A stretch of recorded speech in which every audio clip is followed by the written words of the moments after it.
initially had a mold issue where we vacated everyone out of the original building.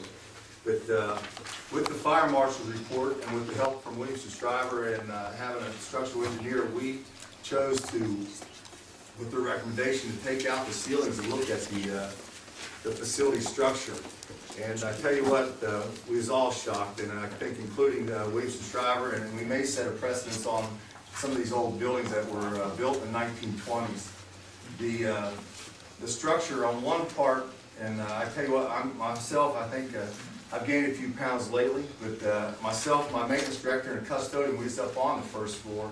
We came down and looked at the second, or came down in the sub-level area, looked up. And I tell you what, looking at those structural, and help me if I'm wrong, Scott, but the structural beams there, I think there was 28 beams there, 27 were deemed X, not structurally sound, that we were standing on. And I tell you what, when you look at those beams, so then that also created an issue with our other facilities, and we're still working on that. But our carryover, we do have a carryover, but we use that to balance our budget. I know Mr. Lang will probably ask me questions regarding that, and I'm prepared to say that we do have a carryover. I am a little nervous about next year. I am nervous about each year. It's getting less and less, and what we use to balance the budget with what numbers of kids we have. We do have a personnel overage of 12 in the county of professional personnel, and we have 3 in the service area. That I think, for the most part, I'd just like to tell you thank you, and if Mrs. Starkey and just came in as Mrs. Misty Pritt, our other board member, that if any questions they can ask, that or I can answer or anything that way, we'll go from there. But I think, Mrs. Starkey, anything else I should add? No? Okay. Thank you. Is this new school, is it proposed to be built on the same site? No, ma'am. It is 3 miles towards town. Normantown Elementary now is currently 10 miles out of town, out of Glenville, and it'd be 7 miles. So, you're welcome. How many students in 107? 110 is what we had for the second month report, but that's what we have right now. Yes. You can see the enrollment, what we have throughout the county. That's there's a little chart in there too to show you the county enrollment. I think that's back through the book. And you're in my pamphlet book, I'm sorry. Ed, you have one of the highest percentage of carryovers in the state. Help me understand exactly when you say balance the budget. Having sat where you sat many years, help me understand what you mean when you say that. Right now, our projected carryover for the 2010 year is $529,000. Let me ask you, you have, what we're looking at is $967,103 Okay. in the year that we're presently in. Mm-hmm. That has not been designated. And I'd be glad to share that from the State Department and what we're working with that way with the Finance Committee, with the Finance Office from the State Department. But what we're looking at now is we're going to use $686,000 to balance the budget, Dr. Machen. With our carryover, we need that to balance the budget, so that puts us in a... And when you say balance the budget, are you over the formula? Yes, sir. Yeah, 12. Why, how far are you over the formula? 12 with professional and 4 with service. And why? I mean, we have 4 elementaries, we have 4 principals, we have 4 counselors, we have all of them. Have you recommended to the board to reduce the number of professionals? We have, through the whole process that I've been superintendent, we've looked at other ways. Half-time principals, half-time secretaries, taking away driver's ed, doing a lot of different areas. Yes, sir. So you have recommended some professional cuts? Absolutely, but with the 4 elementaries, it makes it very difficult, and without taking away what you have to have in a high school area, 7-12.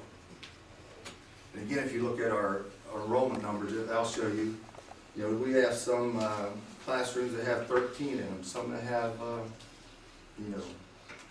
8, I think, in there. So those are some difficult situations we have, Dr. Mayor.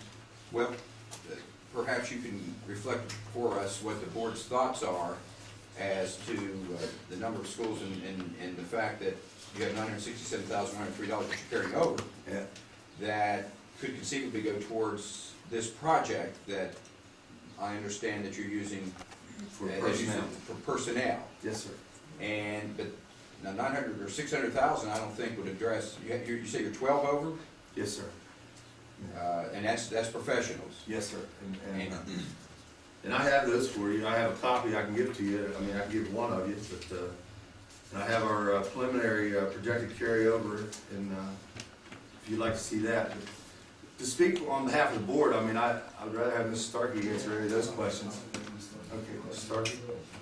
Well, before she answers that, on the letter sent to the school building authority, February the 26th, one of the statements in that was that your board was going to run a bond to help address this problem, and this proposal, I don't see any mention of that. That's correct. We haven't voted on anything about running a bond at this time. I know it's been mentioned by certain board members, but not as a board as a whole. Well, I'll tell you, when you present your needs project, if you're willing to do that, it makes a big difference.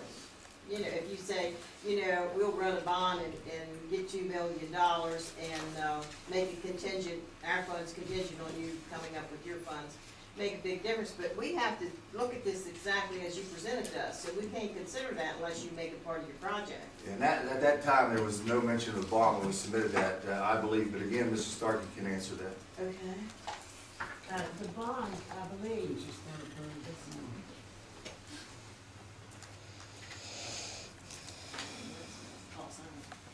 the bond, I believe, that we mentioned was for the Sanford and Troy task force that we put together in case that we were going to get 2 schools or 2.5 schools. I ran on the platform of getting new schools, and I want at least 2, and I'm hoping for another one, a regional school, and this is just me, I'm telling you where I stand. A regional school with Lewis County, which Mr. Mace has already mentioned to the TV networks, and I am willing to have a regional school because we now have students at Troy Elementary, which is one of the schools that we are having trouble with getting. We don't know about the structure of the school yet, or the structure of Sandy Fork School yet. But we will know the 19th, the West Virginia University Engineering Structural Team's coming in, and they will look at those schools for us and see if we can stay there till the end of the year, at least till the end of the year in the school. Then we will go, and that's why we put in for the bond. We're hoping to get the bond for at least one more school if we possibly can. But we have an urgent situation right now, because we've got 2 more schools that we may have to bring out. That puts the 5th and 6th grade into the high school, which is not one of my favorite things to do, is put 5th and 6th grade up to high school. We don't have numerous buildings at the high school. We have no play area at the high school. We have one Glenville Elementary School that's almost 40 years old. The high school's 50. So we don't have any buildings less than 40 years old in our county, unless we go with getting new school buildings, as had been suggested when, instead of putting a Band-Aid on the broken arm at Normantown that Mr. Tillman was referred to, that we go ahead and ask for a new building, at least one, and hopefully another at the other end of the county, east, west, north, south, whatever. But we're going to have at least 2 elementaries, because our children will have to ride an hour and 45 minutes one way. That's not good for 4